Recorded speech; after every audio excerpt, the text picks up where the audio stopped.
uno con el otro.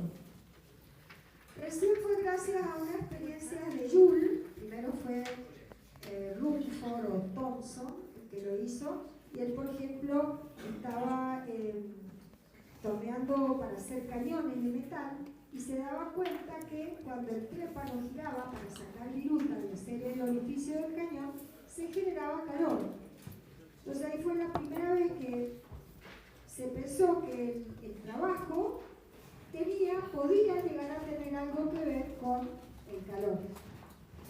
Joule fue otro físico, unos años después que lo que hizo Thomson o Rutherford, también pudo a través de una experiencia poder relacionar este fenómeno de intercambio de calor con el de intercambio de trabajo. Hasta ese entonces, ¿no es cierto?, el trabajo se medía en unidades de energía mecánica, por ejemplo, kilográmetros, y el calor en kilocalorías. Y se pensaba que eran dos unidades diferentes que medían cosas diferentes. Entonces, Joule hizo una experiencia como esta que sucesivamente ven acá. Es un recipiente adiabático, es decir, con una buena aislación para que no haya conexión térmica con el entorno, con agua.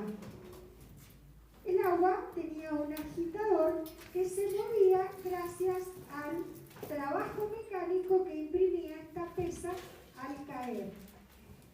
Entonces, cuando esta pesa, o sea, la fuerza peso, se desplazaba un delta H, ese trabajo, mg por delta H, que es variación de energía potencial, actuaba sobre el eje del agitador, imprimiendo entonces un trabajo mecánico rotativo al eje y se producía el movimiento de las paletas.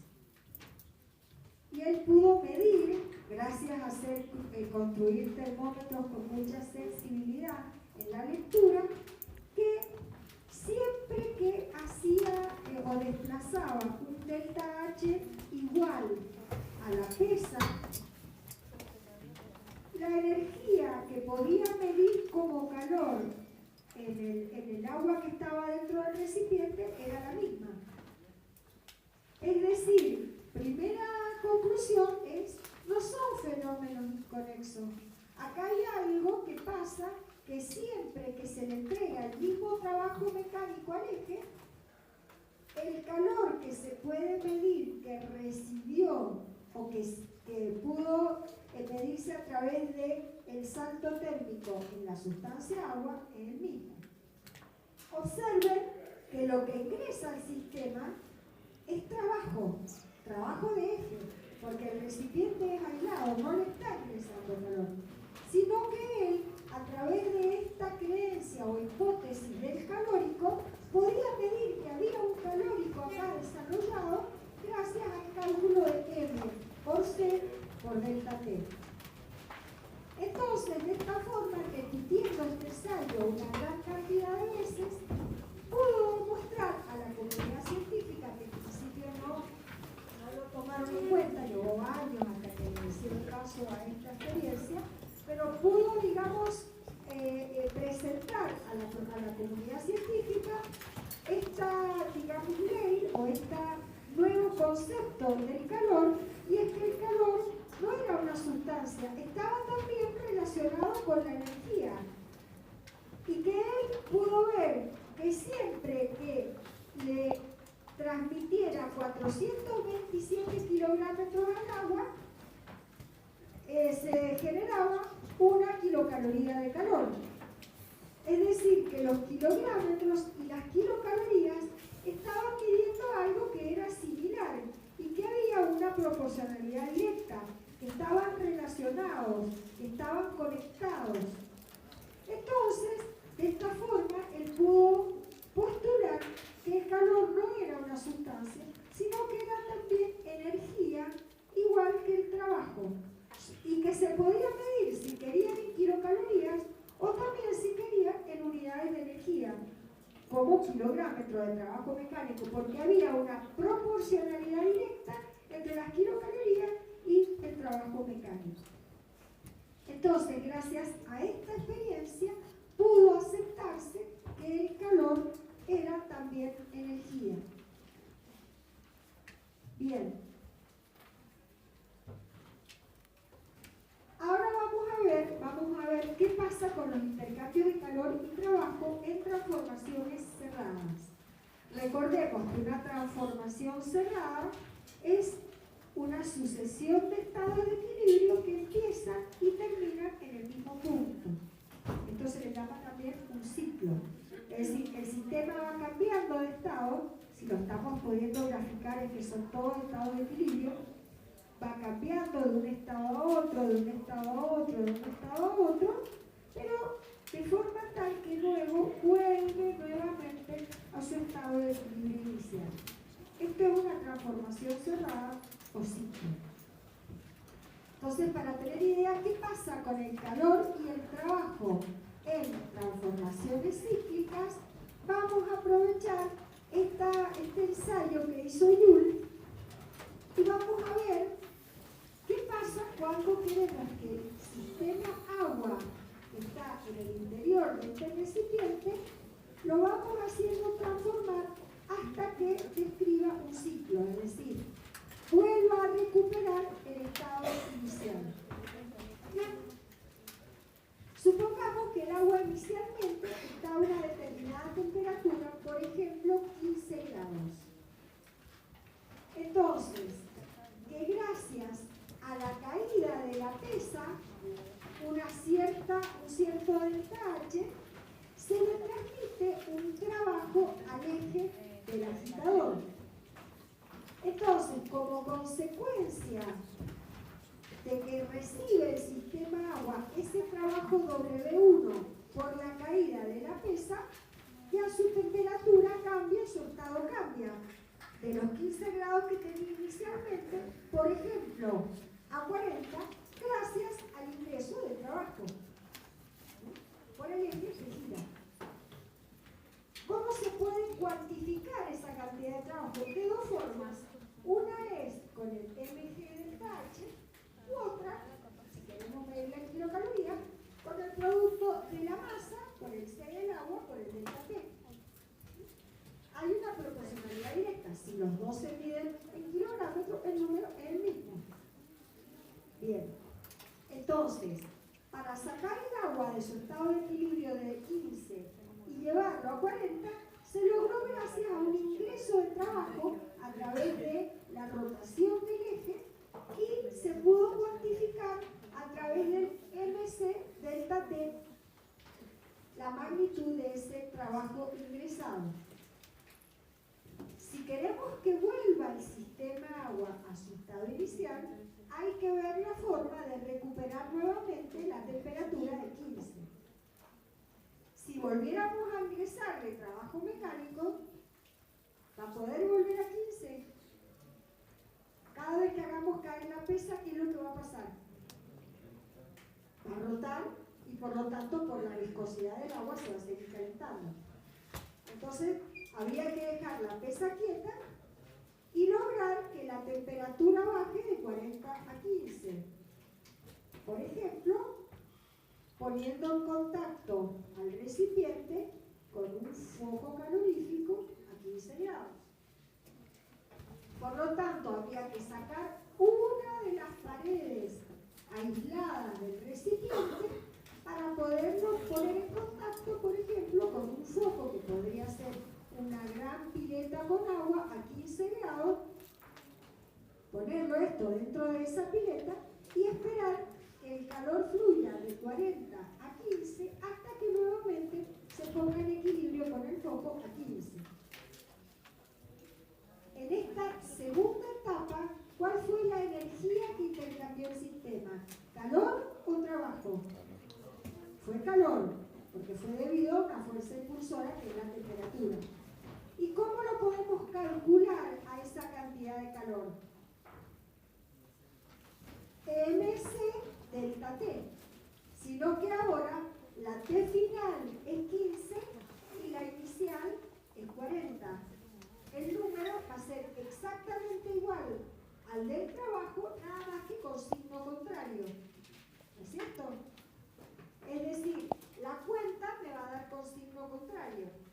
tengamos en cuenta que en el primer caso fue un trabajo que entró, que por la convención de signos es negativo, y en el segundo caso fue un calor que salió, que por la convención de signos también es negativo.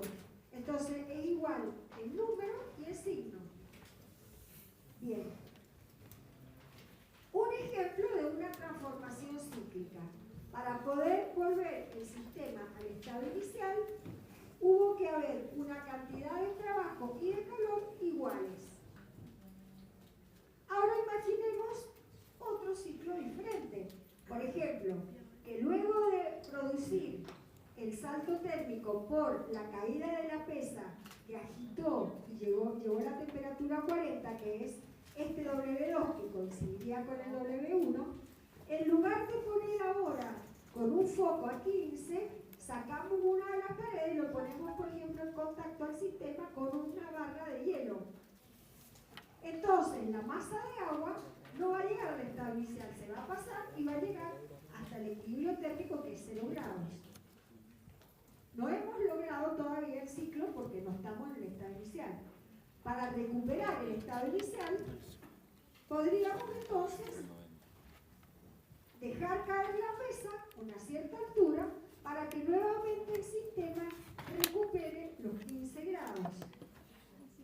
Si nosotros vemos las cantidades de calor y trabajo, tenemos una cantidad de calor que es saliente, que la podemos calcular como M por C por delta T, 40 y 0 sería el delta T, y después tendríamos dos trabajos entrantes, uno que lo podríamos calcular como MC 40 menos 15 y otro MC 15 menos 0. O sea que el valor absoluto, la suma de los dos valores, me da igual al trabajo. Nosotros podríamos haber vuelto al estado inicial en vez de haber vuelto haciendo caer la pesa, habiendo cambiado de foco y habiendo puesto un foco a 15. ¿No es cierto? Otra alternativa. En este caso, hubiéramos tenido solamente este trabajo y después un calor neto, que sería la diferencia entre el que salió y el que ingresó. Entonces, el calor neto me quedaría esta cantidad, MC 40 menos 15. O sea que en ese caso, si quiero que el sistema recupere el estado inicial, también hubiera sido el trabajo total igual al calor total, en valor absoluto y en signo. Y acá tenemos otro ejemplo. Podríamos hacer todo lo que se nos dé la gana, pero veamos este. Por ejemplo, primero está la pesa quieta, ponemos en contacto con una barra de hielo a cero, sacando una de las paredes aislantes del recipiente, y después colocamos de nuevo la pared aislante y lo recuperamos el estado inicial haciendo caer la pesa. Cuestión que podríamos imaginar todas las posibilidades que se nos dé la gana, pero lo que vemos es que si lo que se quiere es que este sistema cerrado, que en este caso es el agua, vuelva al estado inicial, se ha estado cumpliendo que la sumatoria de todos los calores tiene que ser igual a la sumatoria de todos los trabajos. Si esto no se da, el sistema no hace la transformación cerrada o ciclo.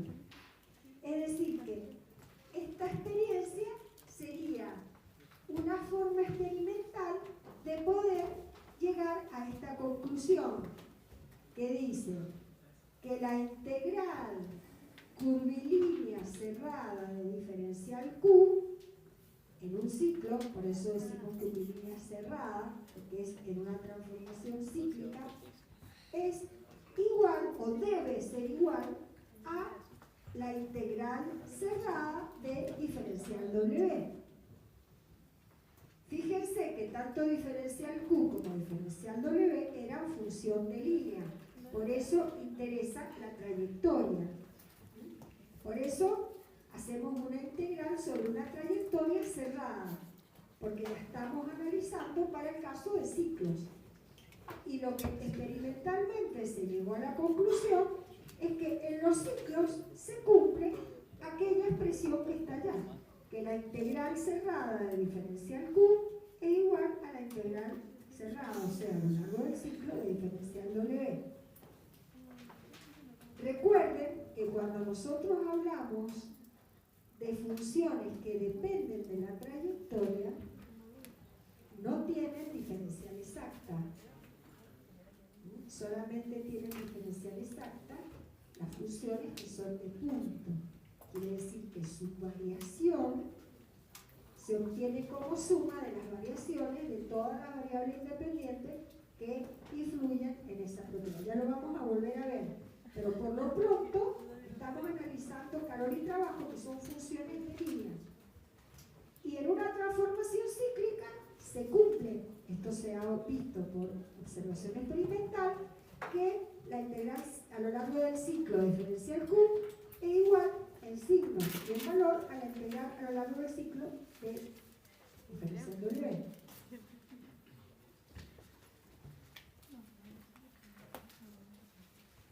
Esto que hemos puesto acá es la formulación matemática del primer principio de la termodinámica para sistemas cerrados y transformaciones cíclicas o cerradas.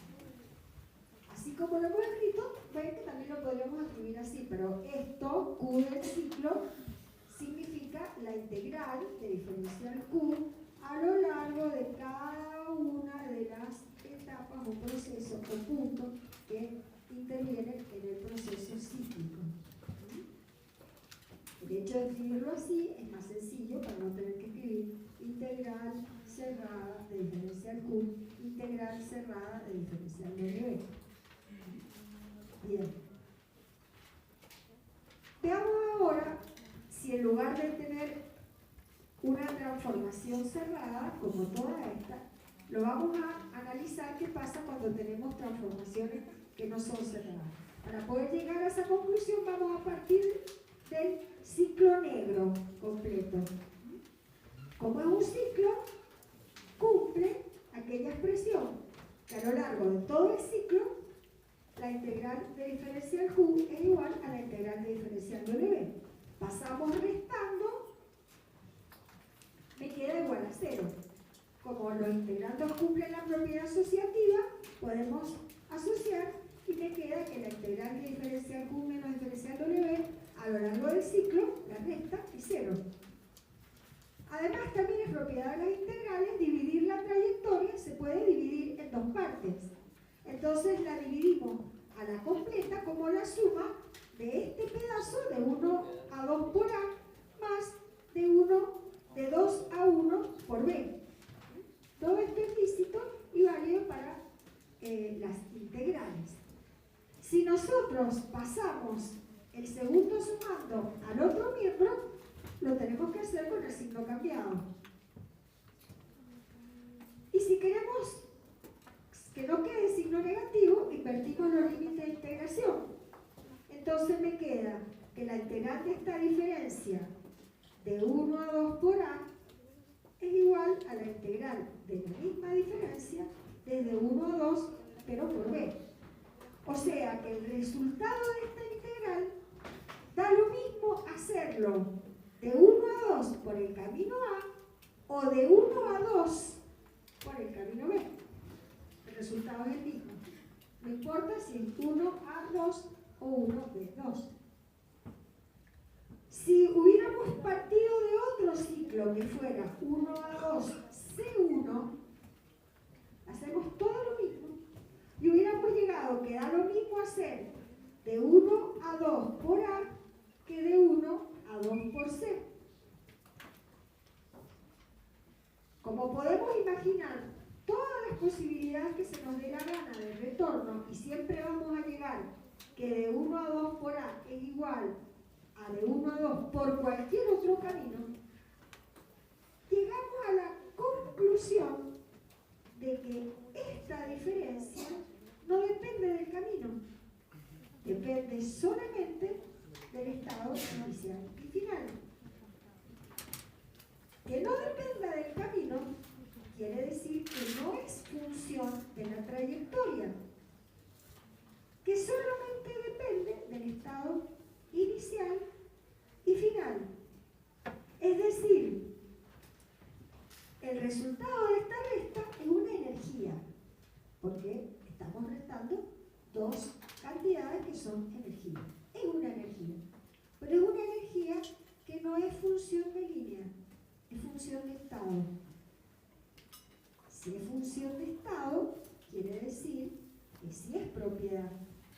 todo lo que dependa solamente del estado y no importe cómo llegó, puede caracterizar ese estado. Así como la presión, la temperatura o el volumen, yo puedo decir que un estado dado, diferencial Q menos diferencial W, tiene un único valor que depende de ese estado. No importa si llegó a presión constante, a volumen constante,